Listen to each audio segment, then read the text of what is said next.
บอลไทยอยู่ก็ภารกิจที่จะเกิดขึ้นมีมากมายหนึ่งก็คือ Semuanya bisa auto kaget dan gemparkan Asia. Begini pernyataan mengejutkan Madam Pang usai timnas U17 tampil memukau di Piala Kemerdekaan, bahkan peringatkan keras Erick Thohir untuk jangan memecat Nova Arianto dan bawa-bawa Shin Tae-yong dan Patrick Kluivert segala. Benarkah?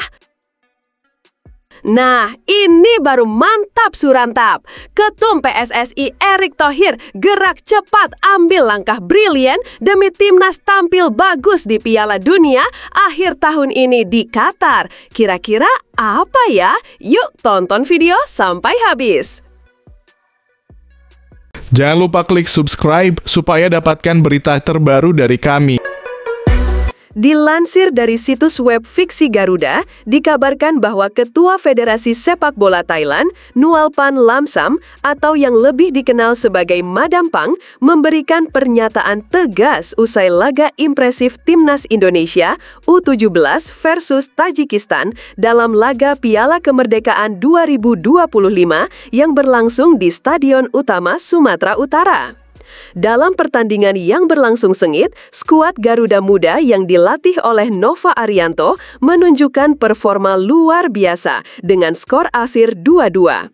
Hasil ini membuat banyak pihak memuji perkembangan sepak bola usia muda Indonesia, termasuk Madam Pang. Dalam wawancara eksklusif usai laga, Madam Pang menyampaikan kekagumannya secara terbuka.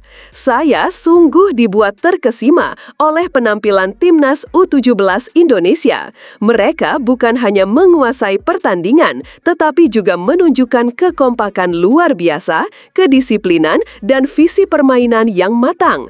Bagi saya, ini bukan sekadar pertandingan, ini sinyal kemajuan besar bagi sepak bola usia muda Indonesia, ujarnya antusias di depan puluhan awak media.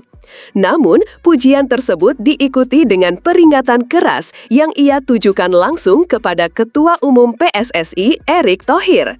Madam Pang mengaku mendengar isu atau rumor beredar terkait kemungkinan evaluasi atau bahkan pemecatan terhadap Nova Arianto, kemudian berpotensi diganti dengan pelatih asal Belanda yang menurutnya akan menjadi kesalahan besar.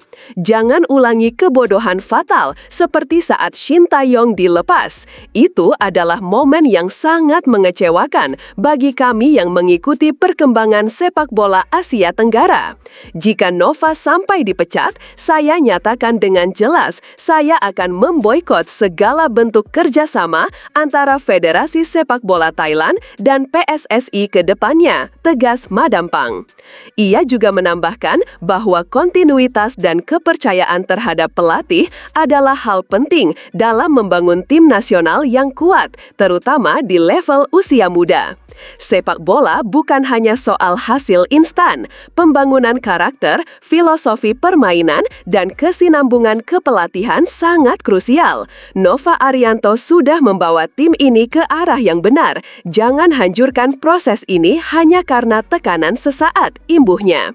Pernyataan tegas Madam Pang ini langsung menjadi sorotan, apalagi mengingat hubungan baik yang selama ini terjalin antara Federasi Sepak Bola Thailand dan Indonesia, termasuk kerjasama pengembangan usia muda dan pertukaran pelatih.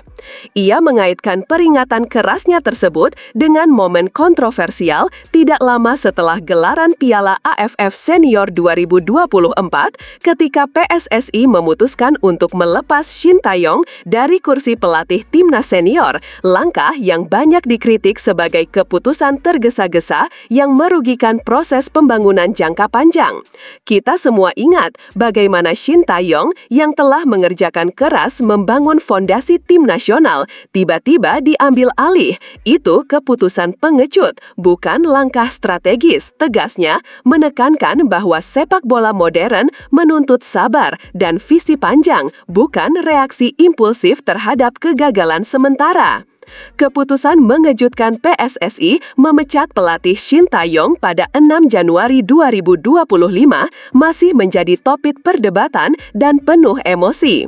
Madam Pang, pihak yang selama ini dikenal sangat mendukung penuh kepemimpinan sang pelatih, khususnya setelah keberhasilan gemilang mengalahkan Arab Saudi 2-0 di babak ketiga kualifikasi Piala Dunia 2026 beberapa bulan sebelumnya, di mana Marcelino Ferdinand mencetak 2 gol sekaligus menyegel kemenangan bersejarah tersebut. Dalam pernyataannya kepada awak media, Madam Pang mengungkapkan kekecewaan mendalam atas perlakuan terhadap Shin Tae-yong. Menurutnya, pemecatan itu mencederai semangat yang sedang dibangun, terutama setelah kemenangan monumental atas Arab Saudi. Ini sangat tidak adil. Kita baru saja menyaksikan sejarah tercipta. Kita mengalahkan Arab Saudi, salah satu kekuatan besar Asia, dan tiba-tiba pelatihnya dipecat. Ini tidak masuk akal. Shin Tae-yong telah membuktikan bahwa dia mampu membawa Indonesia bersaing di level tertinggi. Apalagi yang dicari, ujar Madam Pang geram. Ia menambahkan bahwa Shin Tae-yong tidak hanya memberikan hasil, tapi juga membentuk mentalitas baru dalam skuad Garuda. Mental menang, semangat juang, dan pendekatan taktik yang disiplin perlahan mulai terbentuk. Dan yang paling penting, para pemain muda seperti Marcelino Ferdinand, Rafael Struijk, dan Justin Hubner mulai berkembang di bawah arahannya. Tak lama setelah pemecatan Shin Tae-yong, PSSI mengumumkan nama Patrick Kluivert sebagai pelatih baru Timnas Indonesia. Nama besar Kluivert yang melegenda di Eropa sempat memunculkan harapan, namun kenyataannya jauh dari ekspektasi. Di bawah asuhan Kluivert, performa Timnas Indonesia justru mengalami penurunan drastis. Dalam beberapa laga awalnya, Indonesia mengalami kekalahan memalukan dari Australia dengan skor 1-5. Lini pertahanan rapuh, serangan tidak terorganisir, dan komunikasi antar pemain tampak kacau. Bahkan ketika berhadapan dengan Jepang di laga berikutnya, Indonesia harus menelan kekalahan paling telat sepanjang tahun ini, 0-6. Lebih parah lagi, tim Garuda bahkan tak mampu menciptakan satu pun tembakan ke arah gawang di sepanjang laga tersebut.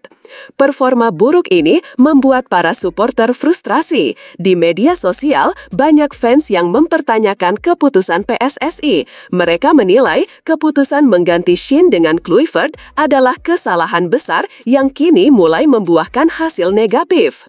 Kekalahan demi kekalahan tersebut tak hanya memperburuk moral tim, tetapi juga merusak peluang Indonesia untuk lolos langsung ke Piala Dunia 2026. Padahal sebelumnya, setelah mengalahkan Arab Saudi, Indonesia berpeluang besar mengamankan posisi 2 grup. Namun kini, di bawah Patrick Kluivert, Indonesia terpaksa harus kembali bertarung di ronde keempat kualifikasi zona Asia. Di fase ini, Indonesia harus menghadapi lawan-lawan berat seperti Arab Saudi dan Irak. Peluang untuk lolos otomatis nyaris tertutup, dan kini satu-satunya jalan adalah melalui babak playoff yang penuh tekanan dan tidak pasti. Yang seharusnya sudah aman dan tinggal mempersiapkan diri untuk tampil di Piala Dunia, kini kita kembali harus berjibaku di jalur sulit. Ini menyedihkan, kata Madam Pang dengan nada geram. Saya tidak melihat arah yang jelas, gaya bermain tidak jelas, pemain terlihat kebingungan, dan hasilnya membuat malu. Menurut Madam Pang, kekalahan dari Jeban adalah pukulan telat yang mencerminkan betapa buruknya kinerja pelatih baru. Ia bahkan tak ragu menyebut laga itu sebagai malapetaka sepak bola Indonesia. 6 gol bersarang tanpa balas, tanpa perlawanan, bahkan tanpa satu pun tembakan ke arah gawang. Ini bukan hanya kalah, ini dipermalukan. Bagaimana bisa tim yang baru saja mengalahkan Arab Saudi sekarang terlihat seperti tim amatir? Ia menegaskan bahwa perubahan pelatih harus dilakukan secara terencana, bukan berdasarkan tekanan atau ambisi sesaat. Menurutnya, proses pembangunan sebuah tim tidak bisa instan, dan justru Shin Tae-yong telah menunjukkan hasil nyata dari kerja panjang itu. Sepak bola bukan permainan instan. Kita butuh kestabilan, kita butuh visi jangka panjang. Pemecatan Shin adalah bentuk kegagalan kita memahami proses, dan sekarang tim ini tidak punya arah yang jelas, ucapnya tegas. Tapi tunggu, benarkah kabar tersebut? Simak hasil penelusuran admin di akhir video ini ya guys. Meski yang berlaga dalam ajang Piala Kemerdekaan 2025 ini hanya tim nasional Indonesia U17 yang notabene merupakan kelompok umur. Namun antusiasme penonton cukup luar biasa. Hal ini dibuktikan dengan jumlah penonton yang hadir langsung di Stadion Utama Sumut sebanyak 12.000 orang lebih. Antusiasme penonton di Sumut yang cukup tinggi ini menarik perhatian Ketua Umum PSSI Erick Thohir yang hadir langsung menyaksikan laga perdana Timnas Indonesia U17 di ajang Piala Kemerdekaan sebagai persiapan menuju Piala Dunia ini. Ketua Umum PSSI Erick Thohir menyebut dirinya tak menutup kemungkinan untuk tim nasional senior nantinya akan berlaga di Stadion Utama Sumut ini. Hal ini juga disebut sejurus dengan misi federasi yang saat ini tidak ingin tim nasional cenderung Jawa sentris yang selalu memainkan laga kandang di stadion yang ada di Pulau Jawa. Sehingga kita akan coba mendorong banyaknya pertandingan tim nasional juga di Sumatera Utara. Nanti kita lihat di kalender FIFA Matchday bulan Maret mestinya masih ada kekosongan. Kalau Oktober November kan tim nasional kita sedang fokus kualifikasi nanti ya. Nanti coba kita lihat, terus di bulan Desember juga tim nasional kita juga fokus ke SEA Games. Jadi kita coba lihat nanti apakah di antara SEA Games itu juga ada peluang untuk bisa main di sini. Nanti kita lihat schedule-nya ya. Erick juga menegaskan bahwa tak menutup kemungkinan untuk timnas senior bermain di Stadion Utama Sumut juga karena melihat fasilitas dan kondisi stadion yang telah berstandar internasional. Sehingga diyakini mampu menjadi salah satu opsi lokasi tim nasional berlaga baik dari tingkat kelompok umur hingga senior. Ting saya ke tiang 2, itu dia! Tim nasional Indonesia U17 kemarin sudah menjalani laga perdananya di ajang Piala Kemerdekaan yang berlangsung di Medan, Sumatera Utara. Bersua dengan Tajikistan, Garuda Muda yang sempat memimpin 2-1 gagal meraih kemenangan usai kebobolan di masa injury time dan membuat skor akhir menjadi 2-2. Terlepas kembali Bobby. Namun terlepas dari hasil itu, ada sorotan lain dalam laga perdana skuad asuhan Nova Arianto tersebut, yakni sang pencetak gol perdana Timnas Indonesia, Mirza Firjatullah, bukan karena berhasil memecah kebuntuan, tapi peristiwa nahas yang dialaminya. Dalam video yang viral di media sosial, usai gol itu tercipta, Mirza yang hendak melakukan selebrasi dengan menghampiri supporter Garuda terlihat melompat tembok penghalang. Namun tanpa diketahui, di balik tembok itu ada jarak yang cukup dalam sehingga ia pun jatuh tersungkur ke dalam. Akibat kejadian ini, netizen pun prihatin dan khawatir Mirza mengalami cedera.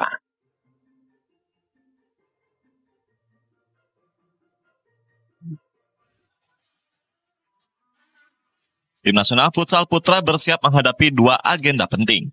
Di akhir tahun 2025, timnas futsal dipastikan berangkat ke SEA Games 2025. Lalu tahun 2026 mendatang, Indonesia akan menjadi tuan rumah Piala Asia Futsal. Menjelang dua turnamen tersebut, PSSI dan Federasi Futsal Indonesia ingin mempersiapkan tim lebih cepat demi meraih hasil maksimal.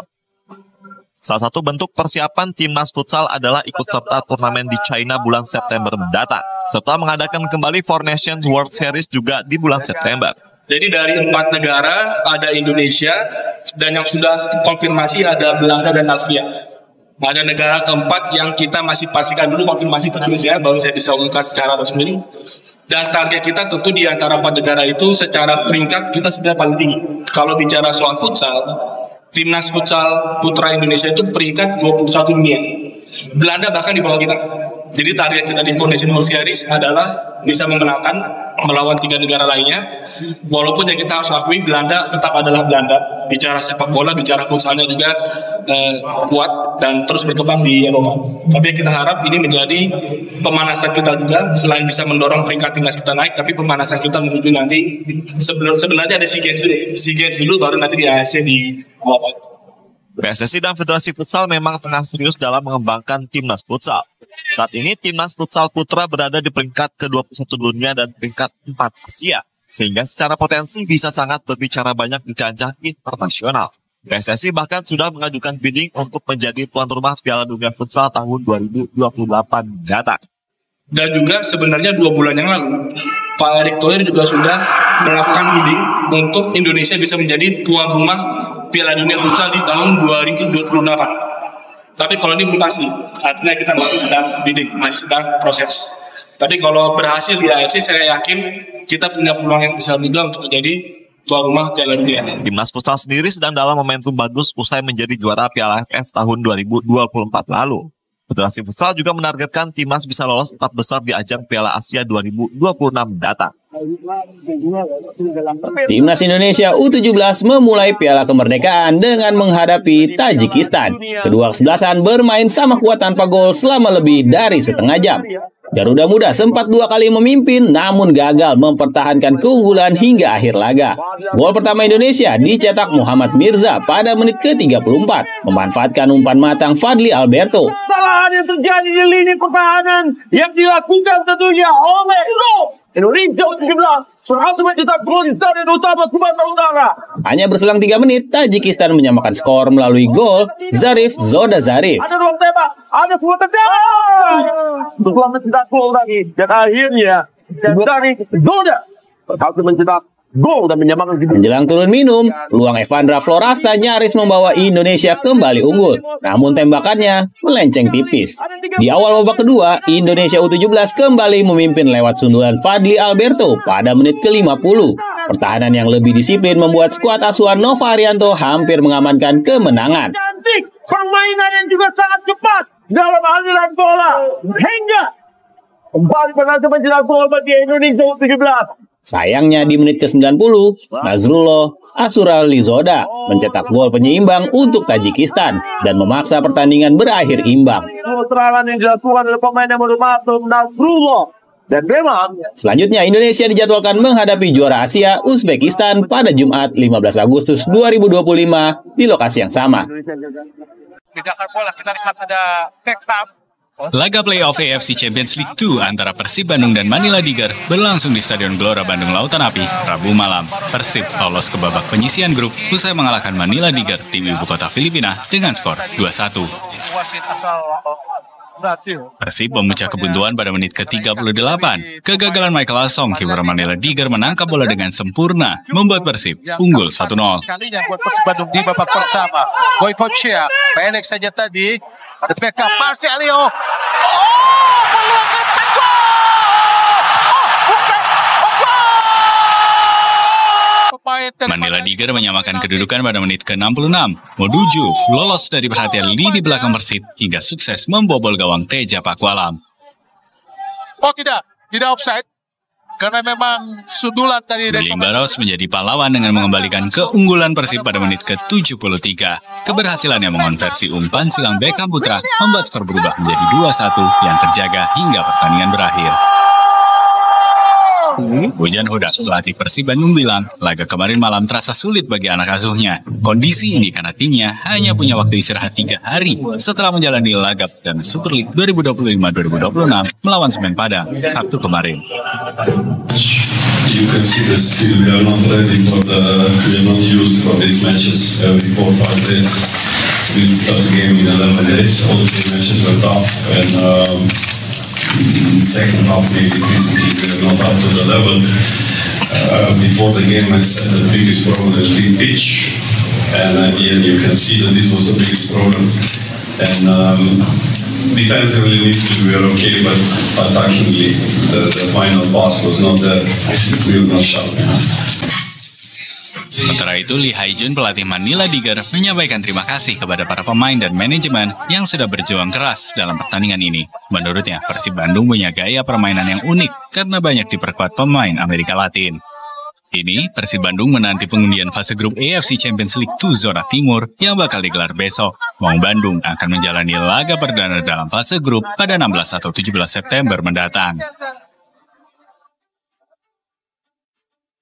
Penyerang asal Brasil, Maxwell Souza, merasakan kegembiraan usai melakukan gol spektakuler di ajang Super League.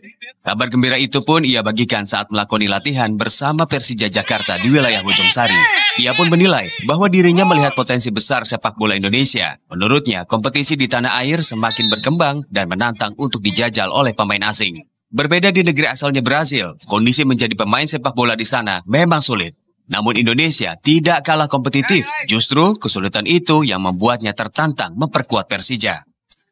Tahun itu juga tawaran itu besar buat saya karena saya suka itu yang susah. Dan saya datang untuk bisa bantu Persija di tahun ini.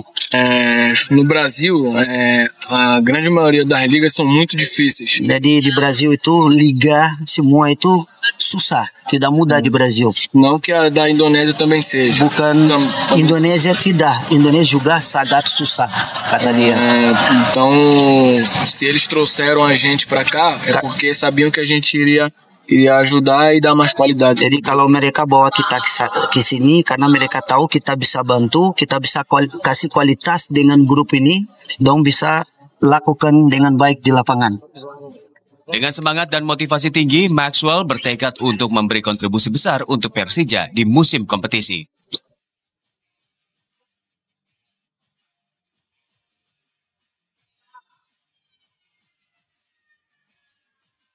Jelang bertemu Madura United Sabtu mendatang, Persik Kediri mengadakan latihan di Stadion Gelora Dahajayati, Kabupaten Kediri kemarin. Persik dalam mentalitas positif usai mencuri 1 poin di kandang Bali United pada hari Minggu.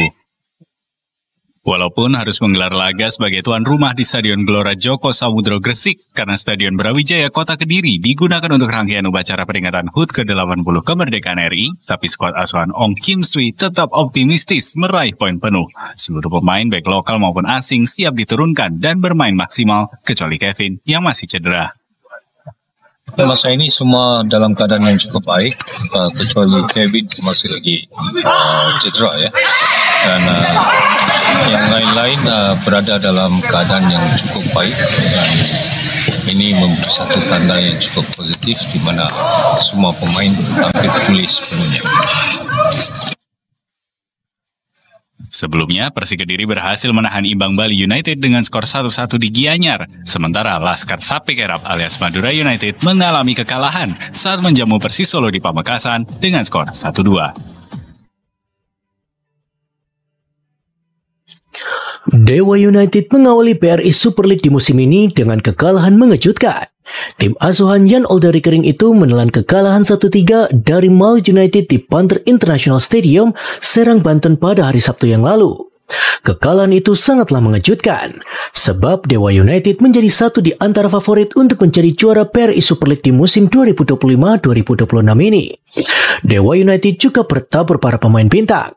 Kehadiran Stefano Lillipali, Rafael Strike, Nick Kuipers, dan juga banyak pemain lain di musim ini kian membuat skuad Dewa sangat menakutkan. Bintang Dewa United yaitu Taisei Marukawa mencoba mengingat kembali mengenai kekalahan di kandang sendiri dari Malut United. Menurut Marukawa, Laskar Kiraha memang sangat menyulitkan. Marukawa ingin segera melupakan kekalahan Dewa United dari Malut United. Ex-pemain PSIS Semarang dan juga Persebaya Surabaya itu menatap laga pekan kedua PRI Super League di musim ini. Dewa United akan bermain di markas Semen Padang pada laga pekan kedua PRI Super League di musim 2025-2026 ini. Laga itu akan dilangsungkan di Stadion Haji Agus Salim Padang pada hari Jumat 15 Agustus 2025. Dewa United layak percaya diri menyambut laga pekan kedua di PRI Super League di musim ini. Banten Warriors memiliki rekor mentereng saat bermain melawan Semen Padang. Dewa United bahkan mampu meraih kemenangan sangat telak 8-1 atas Semen Padang dalam laga PRI Liga 1 di musim kemarin. Kemenangan itu menjadi kemenangan terbesar yang pernah diraih oleh Dewa United di sepanjang sejarah mereka pada level tertinggi di Indonesia. Organisasi Kesehatan Dunia WHO telah memperingatkan warga Palestina yang terkepung di Gaza menghadapi kelaparan yang meluas dan kondisi kesehatan masyarakat di Gaza menjadi bencana dengan rumah sakit yang beroperasi jauh melebihi kapasitas. Dalam wawancara dengan CCTV di Jenewa, Swiss, perwakilan WHO untuk Palestina, Rick Peppercorn, mengungkapkan situasi kesehatan secara keseluruhan di jalur Gaza sangat buruk. Dalam beberapa hari terakhir, banyak warga sipil Palestina menjadi sasaran tembakan di dekat titik-titik distribusi bantuan Yayasan Kemanusiaan Gaza atau GHF yang dikelola oleh Israel dan Amerika Serikat. Peppercorn menekankan rumah sakit di Gaza sedang berjuang mengatasi korban dari titik-titik distribusi bantuan. Sementara itu, warga Israel berunjuk rasa di luar Hotel Tel Aviv, Israel, tempat para pejabat Yayasan Kemanusiaan Gaza, YHF, dikabarkan menginap. Pengunjuk rasa menuntut pembubaran organisasi tersebut. Para pengunjuk rasa meneriakan, yel-yel menentang GHF, memukul-mukul panci dan wajan sambil mengecam kelaparan di Gaza. Israel dan Amerika Serikat mendesak PBB pada Mei lalu untuk bekerja sama dengan organisasi yang mereka dukung, GHF. GHF mempekerjakan perusahaan logistik Amerika Serikat yang dijalankan oleh mantan perwira Badan Intelijen Amerika Serikat CIA dan veteran Amerika Serikat yang bersenjata. PBB menolak karena mempertanyakan netralitas GHF dan menuduh model distribusi tersebut memiliterisasi bantuan dan memaksa pengungsian di Gaza. Banyak warga Palestina tewas ditembak di dekat lokasi GHF tempat bantuan terbatas didistribusikan. PBB memperkirakan pasukan Israel telah membunuh lebih dari 1.000 warga Palestina yang mencari makanan sejak Mei, sebagian besar di dekat lokasi distribusi GHF. Bantuan kemanusiaan dijatuhkan melalui udara di atas Deir al-Balah, Gaza Tengah, Palestina pada Selasa waktu setempat. Warga Palestina yang bergegas ke lokasi penerjunan kotak bantuan meminta agar lebih banyak truk bantuan diizinkan masuk ke Gaza. Warga Palestina di Gaza, Sahdi Al-Salibi, menilai bantuan yang dijatuhkan melalui udara hanya mengolok-olok warga yang kelaparan di Gaza. Pemandangan miris terlihat ketika warga Palestina di Gaza saling berebut bantuan kemanusiaan yang dijatuhkan dari udara. Bahkan dalam beberapa kali peristiwa, sejumlah warga Palestina tewas dan luka-luka akibat tertimpa paket bantuan yang dijatuhkan dari udara. Sementara itu, warga Palestina di Gaza harus berjalan jauh hingga 10 km dan menghadapi tembakan oleh militer Israel hanya untuk mendapatkan sekantong tepung. Memasuki bulan ke-22 serangan Israel di jalur Gaza, kerawanan pangan di wilayah tersebut meningkat tajam. Tepung yang menjadi bahan makanan pokok semakin langka. Gaza telah berada di ambang kelaparan selama 2 tahun, tetapi perkembangan terbaru telah memperburuk situasi secara dramatis, termasuk blokade yang semakin ketat oleh Israel. Situasi kerawanan di Gaza itu berdasarkan klasifikasi fase ketahanan pangan terpadu, yaitu alat standar global untuk menilai tingkat keparahan kerawanan pangan. Kantor PBB untuk Koordinasi Urusan Kemanusiaan menyatakan upaya bantuan kemanusiaan di Gaza masih sangat tidak memadai. Meskipun Israel telah mengizinkan pengiriman udara terbatas dan beberapa konvoi bantuan. Kantor Hak Asasi Manusia PBB pada 1 Agustus mengungkapkan banyak warga Palestina dilaporkan terus terbunuh dan terluka saat berusaha mendapatkan bantuan makanan. 1.373 pencari bantuan tewas di Gaza sejak akhir Mei, sebagian besar oleh tembakan militer Israel. Perlintasan Zikim adalah satu-satunya titik masuk bantuan di Gaza Utara dan perjalanan warga Palestina untuk mendapatkan tepung di perlintasan tersebut sangat berbahaya. Pengadilan Federal Malaysia menolak banding Jaksa Agung untuk menghentikan langkah mantan Perdana Menteri Malaysia Najib Razak mendapatkan akses dokumen kerajaan. Najib mengklaim dokumen itu memungkinkannya menjalani hukuman di rumah.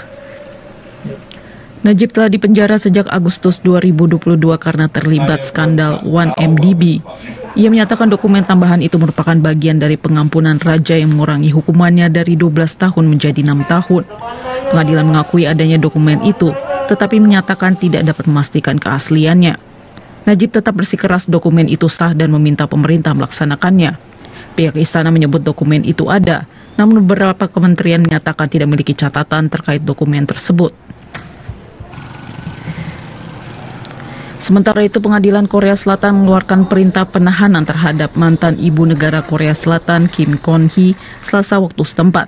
Kim dituduh melakukan penipuan saham, menerima suap, dan menyalahgunakan pengaruh.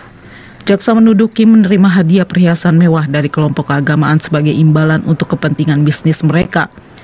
Ia disebut menerima kalung berlian serta 2 tas Chanel senilai total 20 juta won atau setara 234 juta rupiah. Kim juga diduga memakai liontin mewah saat menghadiri KTT NATO pada 2022 tanpa melaporkannya dalam daftar kekayaan resmi.